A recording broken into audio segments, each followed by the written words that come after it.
들어보도록 하겠습니다. 자, 9번 유형은요, 최단 경로에 대한 문제인데요. 길찾기 문제인데, 자, 얘는 조금 이렇게 잘렸죠? 좀 잘렸는데, 이렇게 한번 볼 수가 있어요. 어떻게 볼 수가 있냐면, 여기를, 자, 한번 해볼게요. 경우의 수가, 여기를 뭐 P라고 하고, 여기를 Q라고 하고, 요 점을 R이라고 했을 때, 자, 이렇게 갈 수가 있습니다. A에서 P까지 가서 P에서 B까지 가는 이런 최단 경로가 있을 수가 있고요. 그 다음에 A에서 Q로 가서 Q에서 B로 가는 최단 경로가 있을 수가 있고, A에서 R까지 가서 R에서 B까지 가는 것도 똑같이 최단 경로가 될 겁니다.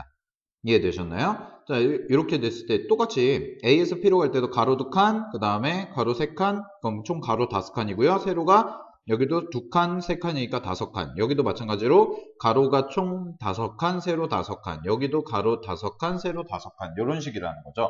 근데 요게 좀 잘려 있어서 여기가 좀 요 부분이 이제 잘려 있어서 요렇게 좀 대각선으로 구분을 해본 거예요. 자, 그래서 일단 최단 경로에 대해서 우리가 문제를 푸는데, 최단 경로 같은 경우에는 이제 공식이 있겠다. 자, 공식 같은 경우에는 어떻게 써지냐면, 최단 경로의 공식은, 자, 가로의 칸수 팩토리얼 곱하기 세로의 칸수 팩토리얼 분의 가로 더하기 세로를 한 거, 가로 더하기 세로를 한 거의 전체 팩토리얼이다라는 거. 그죠? 그래서 이게 어떻게 나온 공식이냐면, 같은 것을 포함한 수녀를 응용한 공식과 같다라는 거. 우리가 개념 시간에다 공부를 해봤을 겁니다. 수업 시간에. 그죠?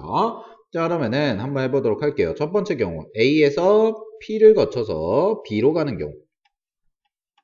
자, A에서 P를 거쳐서 B로 가는 경우를 계산해보면, 일단 A에서 P로 갈 때는 가로 2칸, 세로 2칸이죠. 자, 가로 2칸, 세로 2칸이기 때문에 얘는 계산해보시게 되면 2팩, 2팩분의 4팩이다 라고 이렇게 써질 거고요. 곱하기, 자, P에서 B로 가는 거니까 가로가 3칸, 세로가 3칸이죠. 그래서 3팩 곱하기 3팩분의 전체 6팩이다 라고 이렇게 써질 겁니다.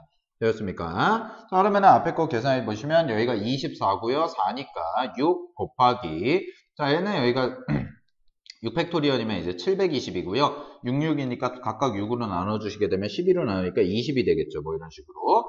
되셨습니까? 네. 자, 그 다음에 여기가 이제 계산해 보시면 얼마가 나오냐면, 그래서 120이다. 이렇게 하나가 나올 거예요.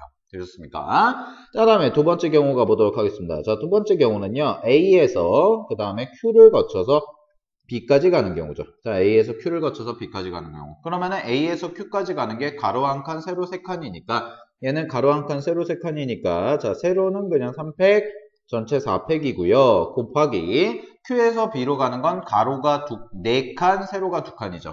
가로가 4칸, 세로가 2칸이니까 4팩 곱하기 2팩분의 전체 6팩토리얼이다 라고 이렇게 써주시면 되겠습니다. 됐니? 자, 그러면 여기가 4가 될 거고요. 곱하기 6팩이고 4팩, 2팩으로 나눠주시게 되면 여기가 총 15가지가 나올 거예요. 그래서 60이다 라고 이렇게 써지겠죠.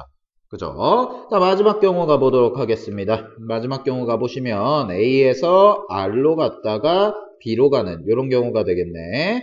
자, 그러면 A에서 R까지 가는 거는 한 가지밖에 없죠. 이렇게 쭉 내려오는 경우 한 가지밖에 없고, 그 다음에 곱하기, 자, 여기서 여기로 가는 거죠. 그럼 가로가 5칸, 세로가 1칸이니까 얘는 어떻게 되냐면 5팩분의 6팩이다 라고 이렇게 써주시면 되겠네요. 5팩분의 6팩. 그러면은 이거는 뭐 계산하시면 6가지 이렇게 나올 겁니다. 되니? 그럼 이 각각의 경우는 동시에 일어나면 안 되는 경우니까, 동시에 일어날 수가 없으니까 전체 경우의 수는 120 더하기 60 더하기 6이 되겠죠. 그죠? 따라서 답은 186가지다 라고 해서 이렇게 써주시면 될 겁니다. 이해되셨습니까? 자, 그래서 답은 186 이렇게 써주면 답입니다. 됐죠? 자, 그래서 최단 경로 문제 같은 경우에는 이제 공식 같은 경우를 많이 이용하는데, 공식을 이용할 때는 같은 것을 포함한 수녀를 이해해서 나온 거다라는 거 참고하시기 바랍니다. 됐죠? 자, 다음 유형으로 넘어가 보도록 하겠습니다.